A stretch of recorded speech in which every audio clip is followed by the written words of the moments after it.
Assalamualaikum warahmatullahi wabarakatuh.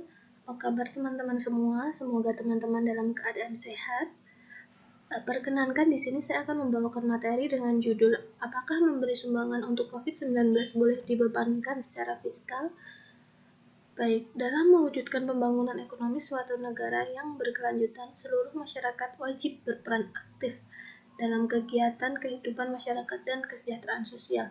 Salah satu pihak yang berperan aktif dalam pembangunan ekonomi ialah sektor bisnis atau kegiatan usaha.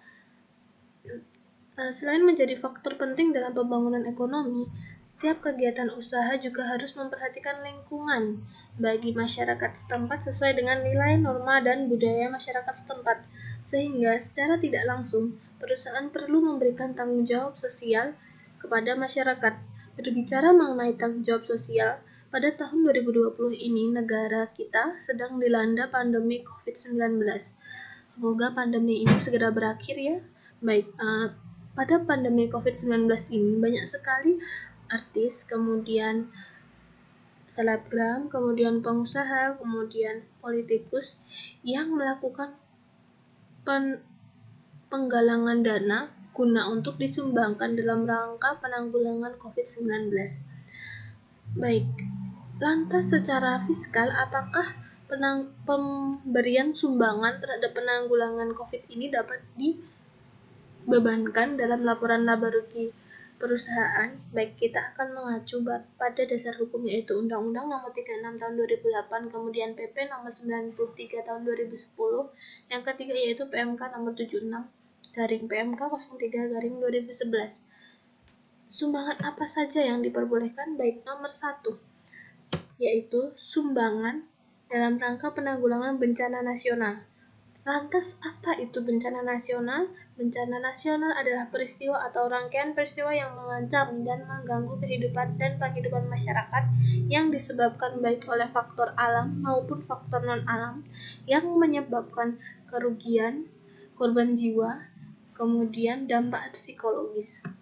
Yang kedua yaitu sumbangan dalam rangka penelitian dan pengembangan. Apa itu penelitian?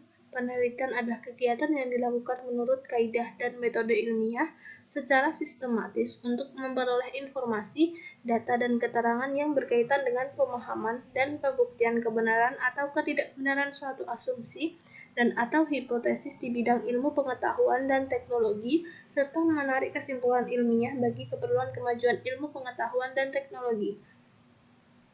Sedangkan apa yang dimaksud dengan pengembangan? Pengembangan yaitu kegiatan ilmu pengetahuan dan teknologi yang bertujuan untuk memanfaatkan kaidah dan teori ilmu pengembangan yang telah terbukti kebenarannya untuk meningkatkan fungsi, manfaat, dan aplikasi ilmu pengetahuan dan teknologi yang telah ada. Kemudian nomor 3 yaitu sumbangan fasilitas pendidikan. Yang dimaksud dengan sumbangan fasilitas pendidikan adalah sumbangan yang diberikan kepada lembaga pendidik, di mana lembaga pendidik adalah lembaga yang bergerak di bidang pendidikan termasuk pendidikan olahraga, seni, dan atau budaya, baik pendidikan dasar dan menengah yang terdaftar pada Dinas Pendidikan maupun perguruan tinggi terakreditasi. Kemudian yang nomor 4 yaitu sumbangan dalam rangka pembinaan olahraga. Sumbangan yang dimasuk dalam rangka pembinaan olahraga yaitu sumbangan untuk membina, mengembangkan, dan mengkoordinasikan suatu atau gabungan organisasi, cabang, atau jenis olahraga prestasi yang disampaikan melalui lembaga pembinaan olahraga. Dan yang dimaksud dengan lembaga pembinaan olahraga adalah organisasi olahraga yang membina, mengembangkan, dan mengkoordinasikan suatu atau gabungan organisasi, cabang, atau jenis olahraga prestasi. Kemudian yang kelima yaitu biaya pembangunan infrastruktur sosial. Biaya pembangunan infrastruktur sosial merupakan biaya yang dikeluarkan untuk keperluan pembangunan sarana dan prasarana untuk kepentingan umum dan bersifat nirlaba. Pengeluaran untuk sumbangan dan atau biaya yang dapat dikurangi dari penghasilan bruto dalam 1 tahun oleh wajib pajak dibatasi sampai dengan jumlah maksimum tertentu. Kemudian bagaimana status COVID-19 ini? Apakah itu termasuk ke dalam 5 bencana yang diperbolehkan tadi? Baik, kita akan mengacu pada Kepres RI nomor 12 tahun 2020 bahwa Bapak Joko Widodo telah mengumumkan bahwa COVID-19 merupakan bencana nasional non-alam yang sedang terjadi di Indonesia. Baik, sehingga COVID-19 memenuhi ke dalam sumbangan yang diperbolehkan tadi ya. Yang pertama yaitu sumbangan dalam rangka penanggulangan bencana nasional. Baik, lalu apakah ada syarat untuk agar sumbangan itu boleh dibebankan? Baik, seperti ini teman-teman. Sumbangan terhadap penanggulangan COVID dapat dibebankan secara fiskal dengan syarat yang pertama yaitu disampaikan kepada badan yang telah ditunjuk oleh pemerintah. Kalau penanggulangan COVID ini kita bisa lihat di Kepres RI nomor 12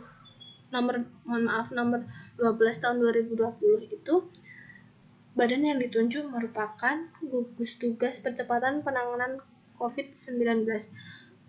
Namun bagi pemerintah pusat memberikan wewenang kepada pemerintah daerah untuk menunjuk gugus tugasnya masing-masing. Kemudian nomor 2, wajib pajak mempunyai penghasilan berdasarkan SPT tahun terakhirnya. Jadi dapat dilihat atau tercermin dalam SPT yang telah dilaporkan pada tahun sebelumnya. Di situ ada penghasilan ya. Kemudian nomor 3, tidak menyebabkan kerugian. Jadi jangan sampai karena memberikan sumbangan terhadap COVID ini suatu perusahaan mengalami rugi begitu ya. Kemudian nomor 4 yaitu didukung bukti yang sah sesuai PMK 76 tahun 2011. Jadi bukti penerimaan sumbangan dan atau biaya wajib dilampirkan wajib pajak pemberi sumbangan pada surat pemberitahuan tahunan pajak penghasilan tahun pajak dengan sumbangan pada surat pemberitahuan tahun pajak penghasilan tahun pajak dengan menggunakan formulir penerimaan sumbangan sesuai dengan contoh PMK nomor 76. Jadi di dalam PMK 76 tahun 2011 itu ada formulir penerimaan sumbangan, dan formulir penerimaan sumbangan itu wajib dilampirkan dalam SPT wajib pajak saat SPT wajib pajak dilaporkan pada tahun bersangkutan ya. Kemudian yang selanjutnya yaitu lembaga penerima memiliki NPWP. Kemudian selanjutnya yaitu sumbangan yang diberikan maksimal 5% dari penghasilan neto fiskal tahun sebelumnya. Yang selanjutnya, sumbangan yang diberikan dalam bentuk uang dan atau barang. Itulah syarat-syarat sumbangan yang diberikan untuk COVID itu dapat dibebankan secara fiskal. Jadi harus memenuhi